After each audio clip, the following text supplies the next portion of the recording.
Donc, avant de passer à la présentation du projet, nous pensions qu'il était important de resituer quelques éléments de contexte et quelques enjeux relatifs à la protection des cultures et à la place qu'ont les régulations biologiques. Donc, tout d'abord, les grandes cultures en France, ce sont des cultures qui sont présentes sur plus de la moitié des exploitations en France. En 2018, les céréales représentaient environ 32% de la surface agricole utile et le colza environ 6%. Donc, ce sont des cultures qui ont en métropole un fort ancrage territorial. Ces cultures, comme beaucoup d'autres, elles sont soumises à de fortes pressions ravageurs. Ici, c'est un tableau qui illustre les principaux ravageurs du blé, du maïs, du colza, ainsi que leur nuisibilité.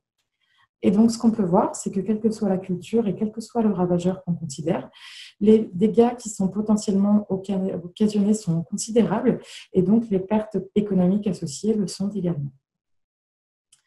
Pour lutter contre ces ravageurs, la solution qui est aujourd'hui encore la plus utilisée, c'est celle de la lutte chimique.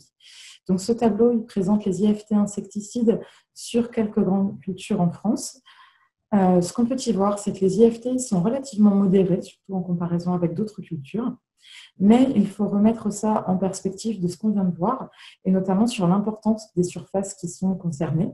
Et puis aussi avec le fait que les ventes de substances actives insecticides, elles sont en augmentation ces 10 dernières années. Donc les solutions chimiques aujourd'hui, elles montrent leurs limites pour plusieurs raisons. Tout d'abord, le nombre de substances actives qui sont disponibles baisse d'année en année, donc les solutions se réduisent. Il y a également eu apparition de plusieurs résistances de bioagresseurs aux produits phytopharmaceutiques, ce qui mène à des impasses techniques, et notamment sur colza. Également, il y a eu beaucoup d'études qui ont pointé les atteintes environnementales des produits phytosanitaires sur plusieurs compartiments. Également, les attentes sociétales se tournent aujourd'hui vers une agriculture qui exerce moins de pression de l'environnement et donc qui demande une évolution du modèle. Et puis enfin, le contexte et les années à venir sont plutôt incertaines du fait de certains phénomènes, notamment le changement climatique.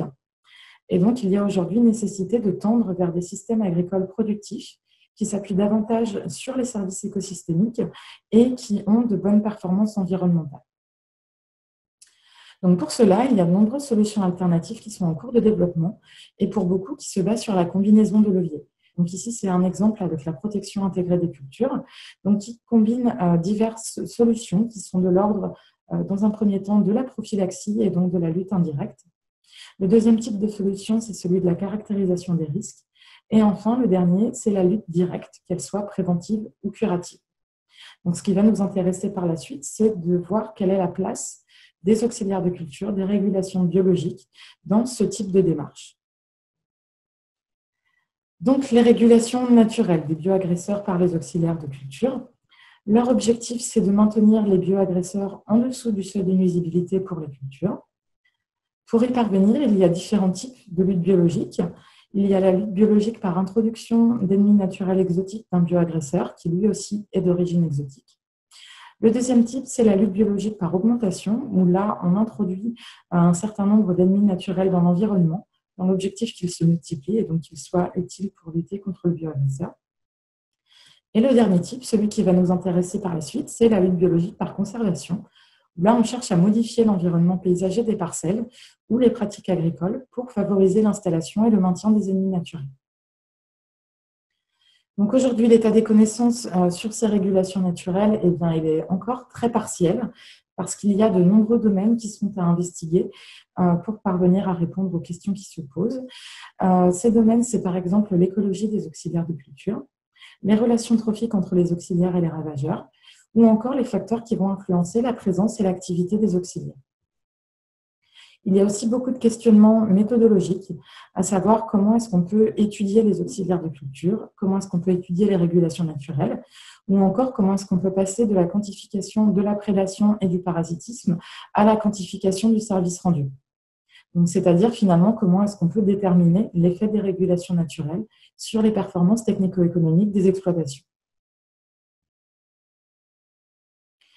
Donc, ces éléments de contexte ils montrent qu'il y a de nombreux questionnements, de nombreux enjeux sur les plans scientifiques et les plans techniques.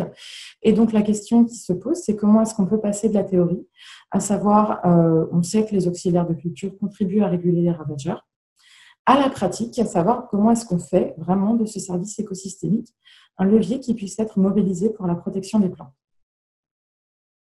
Donc, c'est dans ce cadre que s'inscrit le projet ARENA pour anticiper les régulations naturelles, où nos objectifs ont été de définir des méthodes utilisables au champ pour observer la régulation naturelle, de proposer également des outils d'aide à l'interprétation qui soient simples de mise en œuvre et qui permettent de prévoir et de quantifier l'impact des auxiliaires dans la régulation naturelle des ravageurs. Donc, la finalité avec tout ça, c'est de pouvoir intégrer ces ressources, donc ces méthodes, ces outils, dans les stratégies de protection intégrée contre les ravageurs. Nous nous sommes fixés un cadre, à savoir qu'on a suivi en priorité le colza, le blé, l'orge et le maïs. Et sur ces cultures, nous avons suivi en priorité les pucerons au printemps et à l'automne et les limaces. Donc, ce projet est un projet multipartenarial qui a été financé par le Fonds CASDAR, donc le ministère en charge de l'agriculture. Il a rassemblé des partenaires issus des instituts techniques, de la recherche publique, des chambres d'agriculture et des lycées agricoles. Ce projet a également été labellisé par le RNT Biodiversité et Agriculture et le RNT Système de culture innovant. Et donc concrètement, ce que nous avons fait pendant ces 4 années de projet, eh bien, nous avons commencé par acquérir des données en parcelles agricoles. Et donc là, les questions qui se sont posées, c'est de savoir quels étaient les auxiliaires à suivre, par quelle méthode, quels étaient le temps, le matériel, les connaissances qui étaient nécessaires pour y parvenir. Et donc, ceci, ça a permis de produire 2 choses.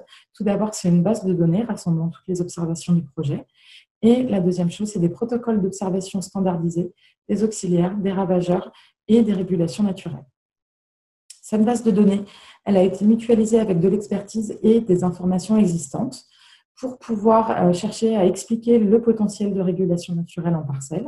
Donc là, la question qui se pose, c'est de savoir quels sont les processus en jeu et quels sont les facteurs qui impactent ce potentiel de régulation.